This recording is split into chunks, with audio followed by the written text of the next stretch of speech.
बिस्मिल्लाहिर्रहमानिर्रहीम नहमदुहु व नुसल्ली अला रसूलिहिल करीम अम्मा बाद।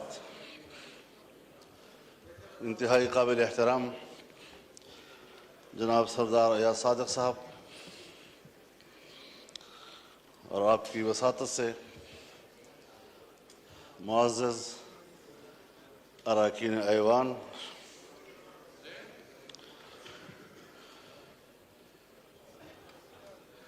हल्फ बर्दारी के बाद मैं पहली मरतबा ऐवान में हाज़िर हो रहा हूँ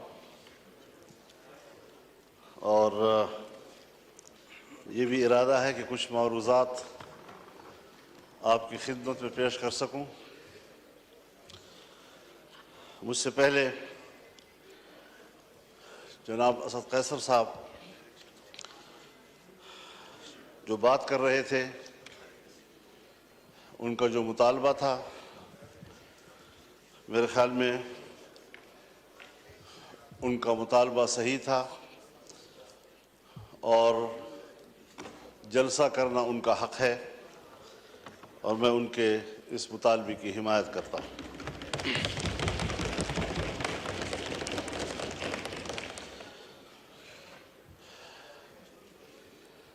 लेकिन जनाब स्पीकर, मसला यहाँ तक महदूद नहीं है कि हम जलसा कर सकते हैं या नहीं कर सकते।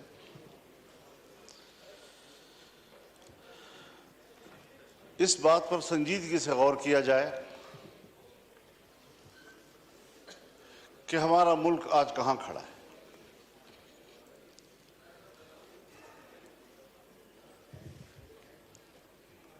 हमने ये मुल्क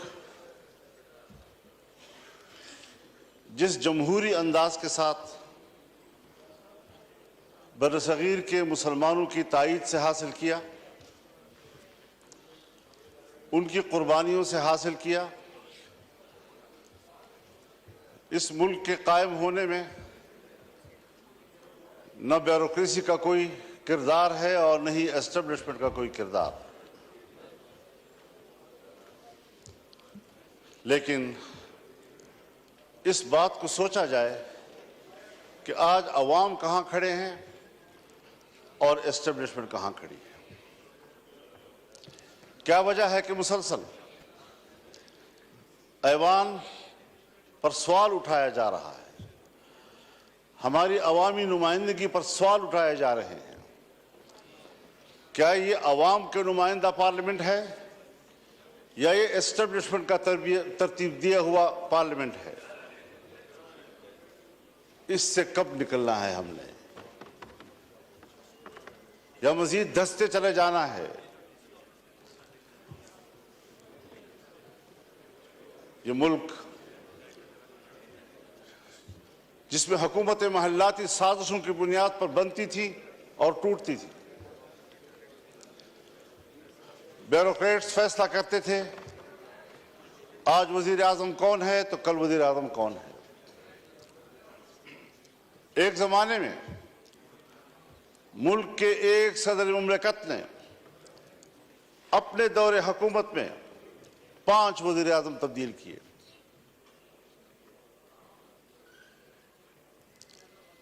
बड़ी मुश्किल के साथ, अवाम की जद्दोजहद के साथ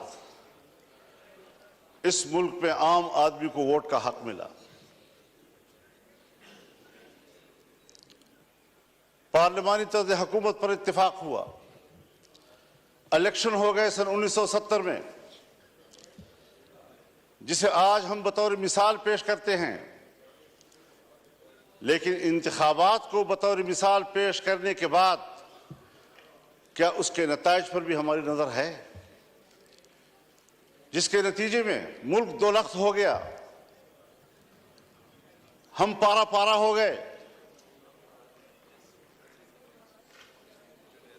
कायद आज़म ने जो कौम को मोटो दिया था, इत्तेहाद, तंजीम और यकीन महकम, वो कहाँ रहा?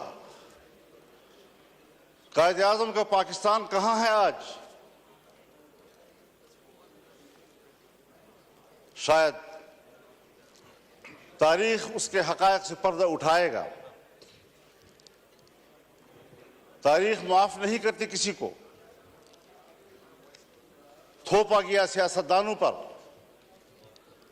और किरदार जनरल आगा यहया खान था।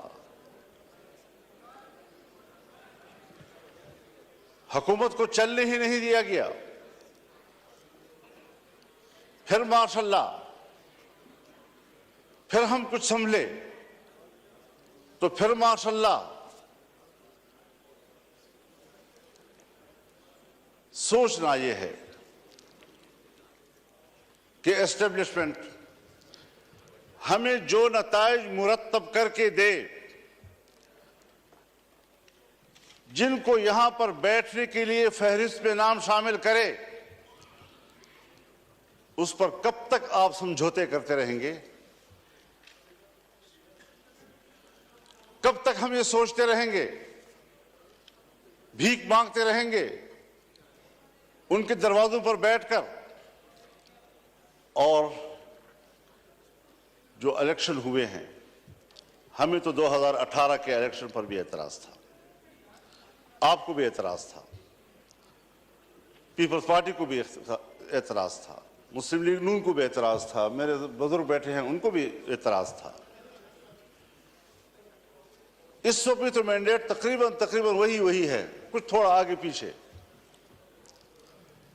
इसी मैंडेट के साथ उस वक्त धांधली क्यों थी और इसी मैंडेट के साथ आज धांधली क्यों नहीं है?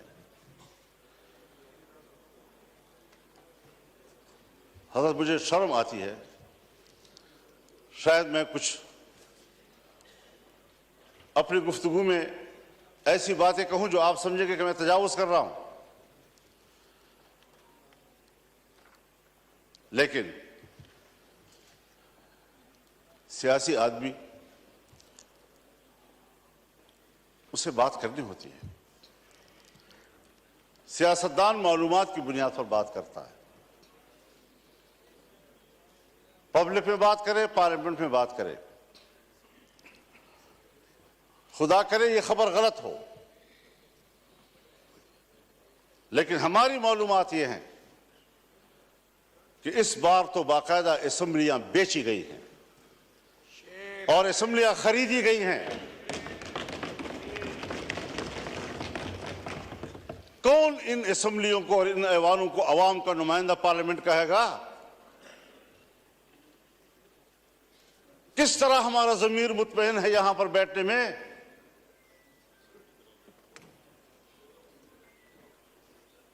हारने वाले भी परेशान और जीतने वाले भी मुतमईन नहीं।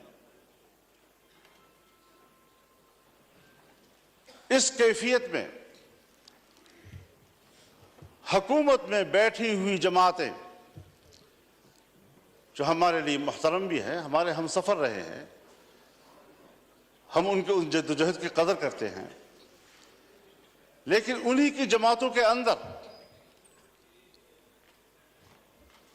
उनके सीनियर लोग मजबूर हैं कि वो अपनी ही मैंडेट को मुस्तरद कर रहे हैं, उस पर एतराजात उठा रहे हैं। सिर्फ अपोजिशन की बात नहीं है, हम देख भी रहे हैं, हम सुन भी रहे हैं। तो जमहूरियत आज कहां खड़ी है?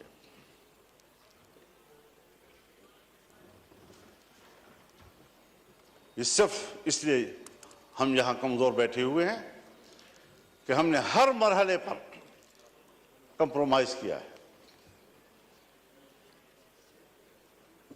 हमने अपने उसूल पे समझौते किए हैं, हमने अपनी जमहूरियत बेची है, हमने अपने हाथों से अपने आका बनाए हैं, और जब हम ही अपने हाथों से अपने लिए आका बनाएंगे, यही होती है आखिरत की निशानी। जब रसूलुल्लाह सल्लल्लाहु अलैहि वसल्लम से हज़रत जिब्रील ने पूछा कि आप क़यामत की अलामात के बारे में बताएं, तो आपने पहली बात की अंतलिदल अमत रब्बतहा, कि माएँ अपने लिए मालिकाएं जलेंगी, यानी बेटियां मालिक बन जाएंगी और मां को नौकर और घर के मजदूर की तरह देखेंगी। इस मिसाल से आप खुद समझ लें कि जो आपके मातहत होने चाहिए थी, जो आपके हुक्म पर चलने चाहिए थे, वो आज हमारे आका और उनके हुक्म पर हम चल रहे हैं। हम यहां पर एक कानून पास नहीं कर सकते। जनाब स्पीकर साहब, आप गवाह हैं, आप गवाह हैं, आपकी पूरी जमात गवाह है। हमने एक इजलास में एक कानून साजी पे बात की, उसके लिए कमेटी बनी, वज़ीर कानून के निगरानी में मियां शहबाज शरीफ साहब निगरानी कर रहे थे ऊपर से। हमारा इत्तेफाक हुआ दीनी मदारिस, उनके विफाक हुकूमत के दरमियान उस मसौदे पर इत्तेफाक हो गया। इत्तेफाक राय के बावजूद असेंबली में नहीं आ रहा, इसलिए कि इजाजत नहीं है। करते करते बिल आखिर असेंबली में आया वो, और आया तो ख्वांदगी के दौरान रोक दिया गया और पास नहीं होने दिया। हम पार्लियामेंट हैं, हमने इस पर इत्तेफाक राय किया, असेंबली तक में ले आए, पेश हो गया, पहली ख्वांदगी हो गई और बिल आखिर उसको ड्रॉप करना पड़ा। इतना जरूर हमें पता चल गया, और मैंने शहबाज शरीफ साहब से कहा कि हमें इतना पता चल गया है कि कसूर आपका नहीं है, कौन रुकावट है हमें मालूम हो जाए, बस इतना ही चाहिए था। हम कानून साजी का भी इख्तियार नहीं रखते, हम अपनी मर्जी से कानून भी नहीं बना सकते। इस पार्लियामेंट की रुकनीत पर हम फख्र करते हैं और हम समझते हैं वीवीआईपी बन गए।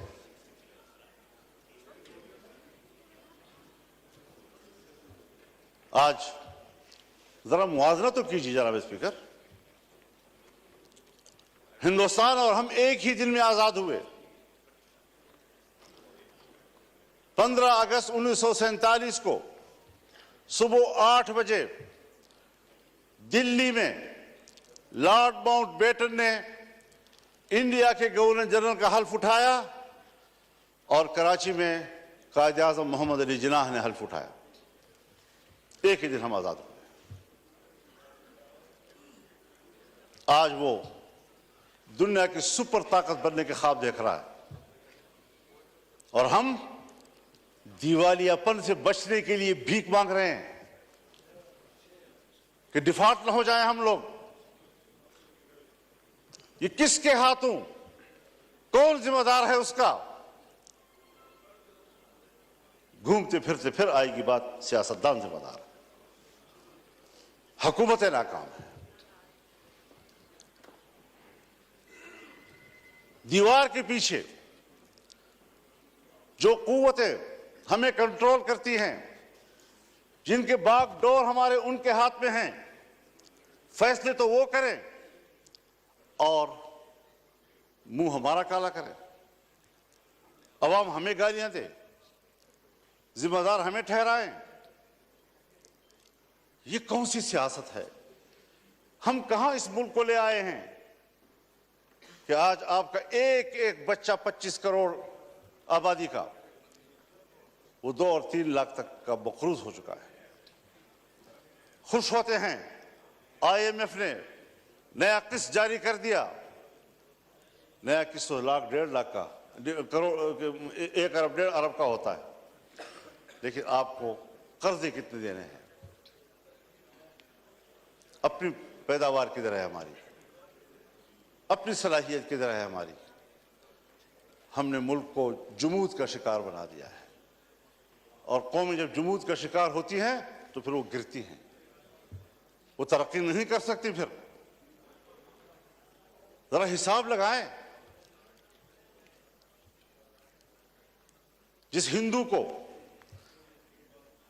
हम सारे अलकाब देते हैं, सारे बुरे अलकाब उनके, सारे अच्छे अलकाब हमारे, लेकिन नतीजे के लिहाज से कारकर्दगी की बुनियाद पर जरा उसका भी तजिया कर ले, अपना भी तजिया कर ले।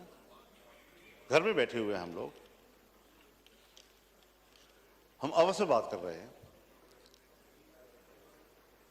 क्यों एक दूसरे से बात छुपा रहे हैं? ये सारी वो चीजें हैं। हमने मुल्क हासिल किया इस्लाम के नाम पर। आज पाकिस्तान दुनिया में एक सेकुलर स्टेट का रूप धार चुका है। कहां है ला इलाहा इल्लल्लाह? 1973 में हमारा आईन बना, 1973 में इस्लामी नजरियाती कौंसिल बने, 1973 से आज तक तमाम कवानीन का जायजा लिया गया। अगर कोई खिलाफी इस्लाम कानून मौजूद है तो कुरान और सुन्नत के मुताबिक कानून की सिफारिश की गई, सिफारिशात की रिपोर्टें ऐवान में आ गई, लेकर दी गई।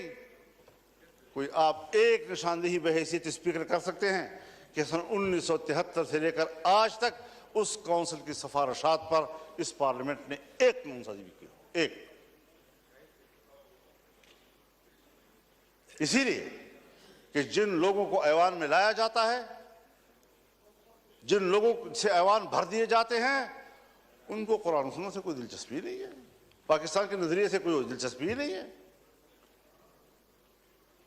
कैसे आप दुनिया में शनाख्त कराएंगे अपनी कि हम एक इस्लामी मुमलकत है? आपका आईन कहता है कि हाकिमियत अल्लाह रब्बुल आलमीन की हो, और हम रूए जमीन पर अल्लाह की नियाबत करते हुए, अवाम के नुमाइंदे रूए जमीन पर अपने मुमलकत में अल्लाह की नियाबत करते हुए उनकी तालीमात के मुताबिक कानूनसाजी करेंगे। हमारी इनफरादी इज्तिमाई जिंदगी कुरान और सुन्नत किताबें होगी।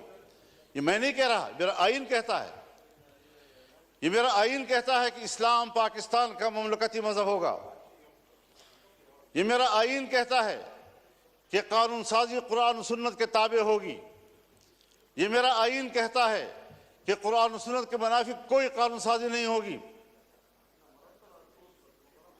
इस पर कोई अमल दरामद कागजी हद तक भी, आप तो उन इदारों को भी पाबंद कर रहे हैं, नेस्तनाबूद करना चाहते हैं जो इदारे आपके इस मुल्क में किसी तरह दीन और मजहब की अलामत हैं। उनको आप मुआशरे का मेन स्ट्रीम ही नहीं समझते।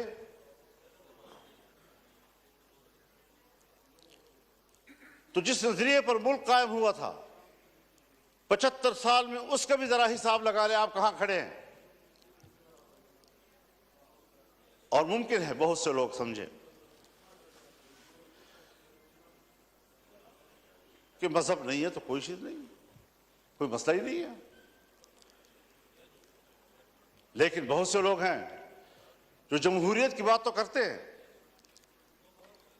मजहब की बात भला ना करें, जमहूरियत की बात तो करते हैं। तो हम सब मिलकर सोचें जरा कि जमहूरियत किधर है हमारी।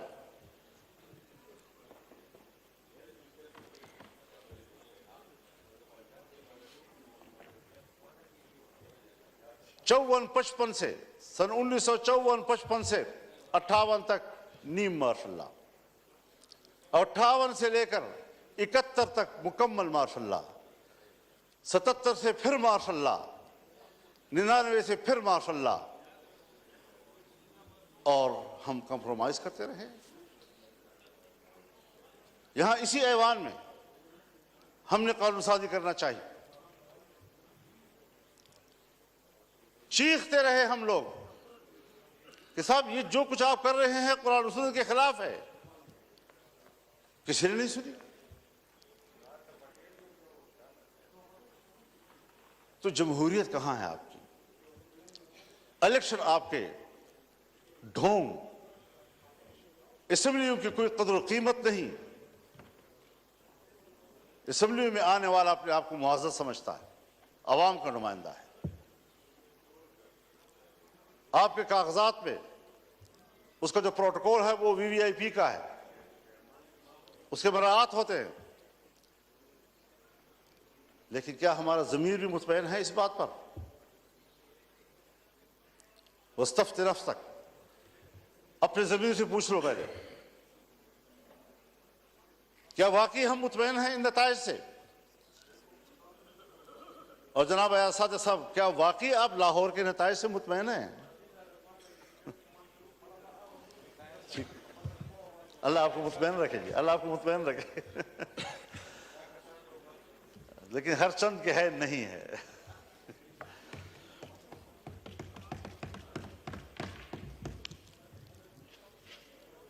मईशत की क्या सूरत हाल रखती है? कर्जों पे हम जिंदगी गुजार रहे हैं, अपने वसाइल के करीब तक नहीं जाते, अमन अमान नाम का कोई चीज नहीं है। मुल्क को किधर ले जा रहे हैं आप लोग?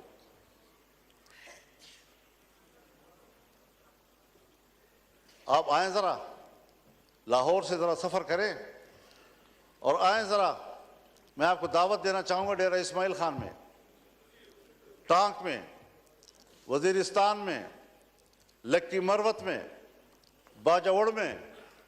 आप वहां आकर जरा देख तो लें कि हमारी वहां क्या हालत है।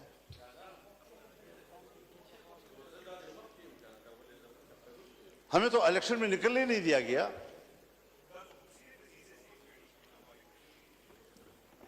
एक तरफ तालिबान की तरफ से ऐलान होता था कि हम इलेक्शन में कोई कार्रवाई नहीं करेंगे, दूसरी तरफ हमें धमकियां मिलती थी।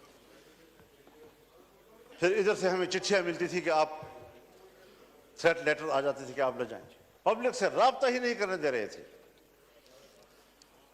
और जो ही इलेक्शन गुजरा, सारे थ्रेट लेटर खत्म हो गए, खैर खैरियत हो गई। अब ना वहां हमें कोई कत्ल करने वाला है, ना कोई दहशतगर्द है, ना कुछ है। लेकिन ये बात जो हमारे उन इलाकों से मुताल्लिक लोग हैं या बलूचिस्तान से मुताल्लिक लोग हैं, चाहे वो पश्तून बेल्ट है या बलोच बेल्ट है, वहां पर कंट्रोल रियासत का नहीं है।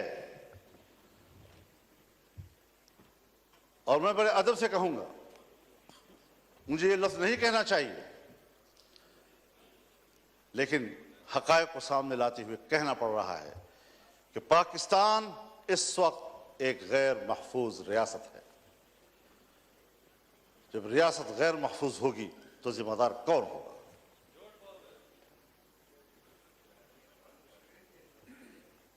दहशतगर्दी के खिलाफ लड़ने की पॉलिसी बनाई जनरल मुशर्रफ साहब के दौर में। जो अमेरिका ने कहा वो हम पे मुसल्लत कर दिया गया, और आज तक उस पॉलिसी में कोई फर्क नहीं आ रहा। ऑपरेशंस हुए, तालिबान का खात्मा कर दिया,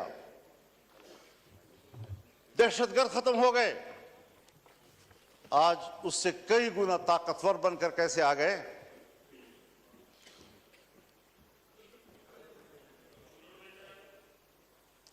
जरा मुझे भी दिखा दे बेटा। बिल्कुल ठीक है जी।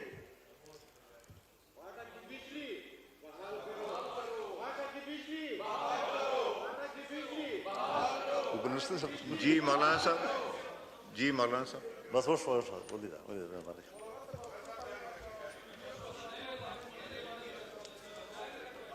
तो जनाब स्पीकर, आफरीदी साहब मैसेज आ गया, आपको पॉइंट ऑफ ऑर्डर में दूंगा, आप तशरीफ रखें। मैसेज हो गया आफरीदी साहब, मैसेज हो गया। आपकी जमात ने नाम नहीं लिखा था, मैंने आपका नाम लिखा है। और ये इम्पोर्टेंट इशू है, मैं इसको टेक अप करूंगा। अभी मैं MQM के दोस्त को दूंगा, फिर आपको दूंगा। जी मौलाना साहब। हाँ तो करना।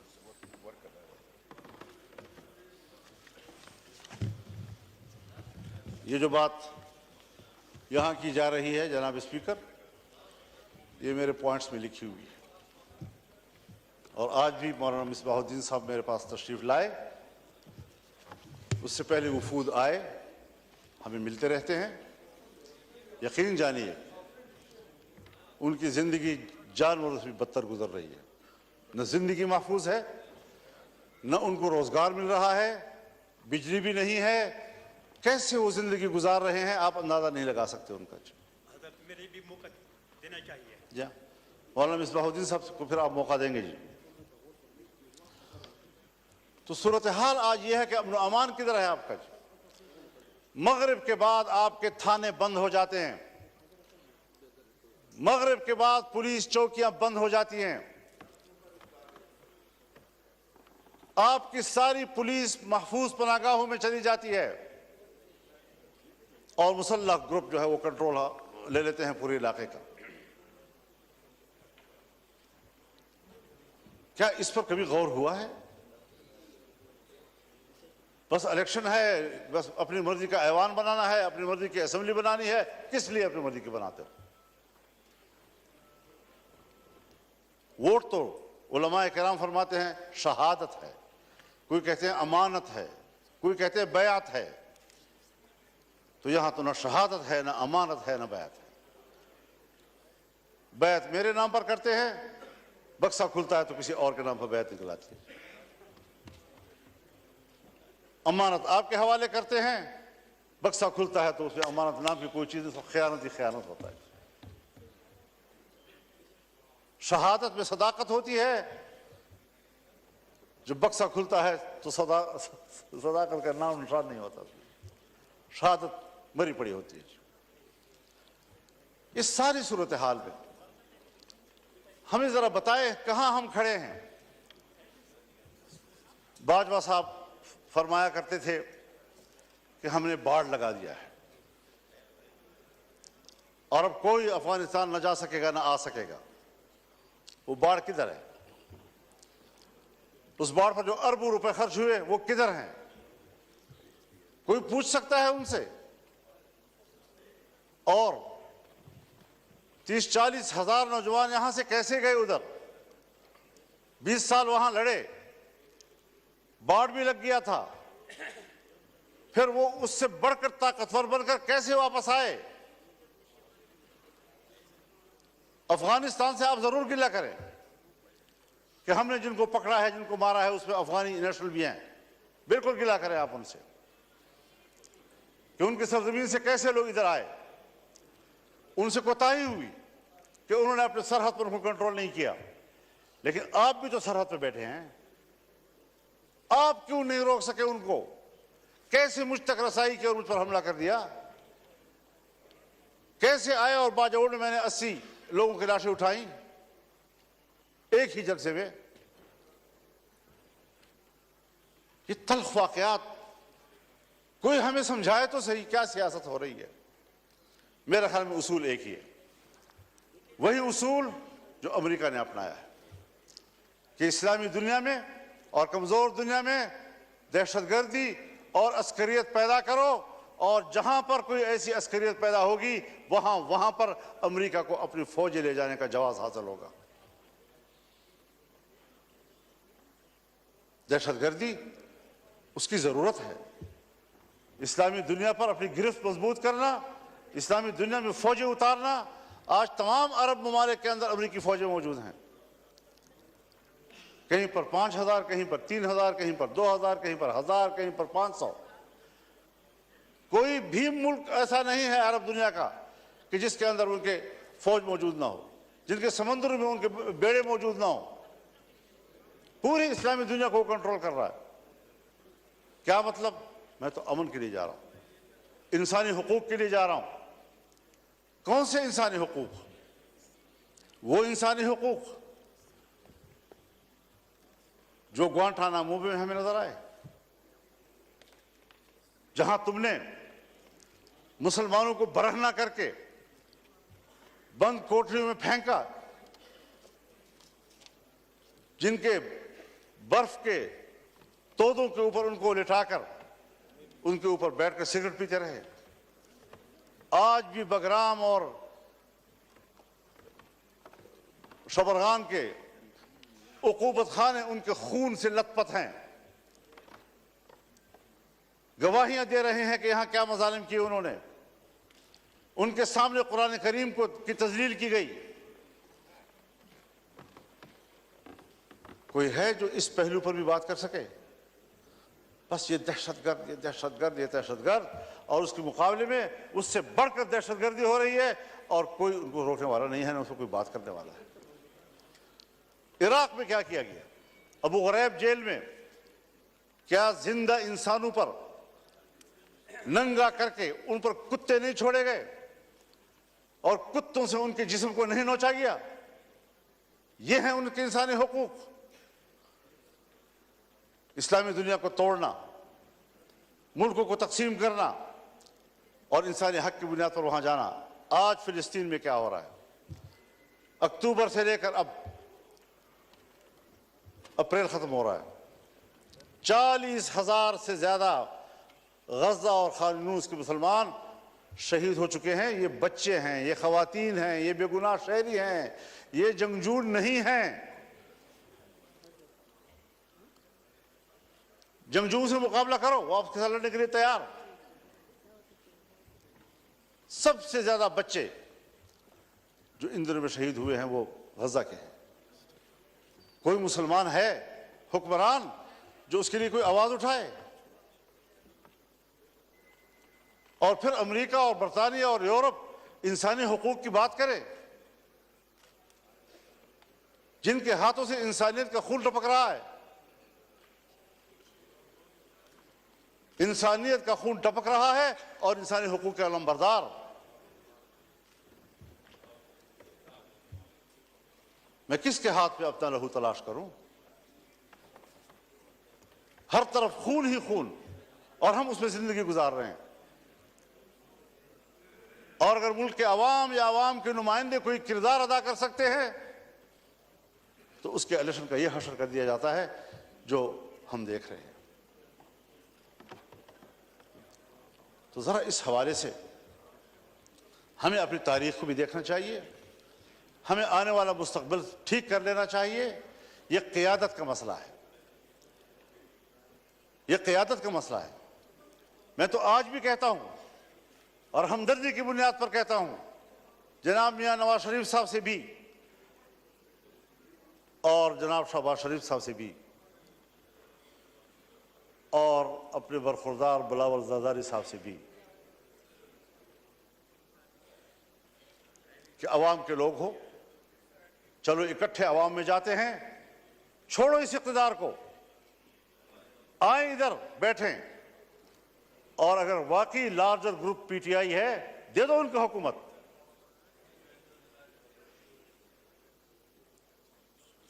लेकिन शायद मेरी बात जरा अहमुकों वाली से लग रही होगी आप लोगों को कि क्या कह रहा है, कहां से बोल रहा है। आज भी वक्त है समझने की, लेकिन हम समझने के लिए तैयार नहीं है, हम नौकरी करने के लिए तैयार हैं। तो फिर जाहिर है कि हमने भी अज़म कर रखा है कि इस गुलामी के खिलाफ जंग लड़ेंगे, मैदान अमल में आकर जंग लड़ेंगे, पब्लिक में जाकर लड़ेंगे, आईन और कानून के दायरे में लड़ेंगे और मुल्क को इस गुलामी से निजात दिलाएंगे कि या तो हमारे ऊपर आलमी कुव्वतें हुकूमत कर रही हैं या फिर हमारी एस्टेब्लिशमेंट हमारे ऊपर हुकूमतें कर रही हैं। ये निज़ाम हमें कबूल नहीं है और हमारी पोजीशन इस हवाले से बिल्कुल वाज़ेह है। इसलिए हमारा पैगाम हर सतह पर चला जाना चाहिए। हमने जाना है इंशाअल्लाह 2 मई को कराची में मिलियन मार्च होगा इंशाअल्लाह अज़ीज़। 9 मई को पेशावर में इंशाअल्लाह मिलियन मार्च होगा और अगर किसी ने रोकने की कोशिश की तो वो सिवाय इसके कि अपने लिए मुसीबत को दावत देगा और कोई नतीजा उसका नहीं निकलेगा। तो आवाम के इस सैलाब का रास्ता नहीं रोक सकेंगे और इंशाअल्लाह अज़ीज़ ये जद्दोजहद जारी रहेगी। और उम्मीद रखनी चाहिए कि इसमें आप भी हमारे साथ हों।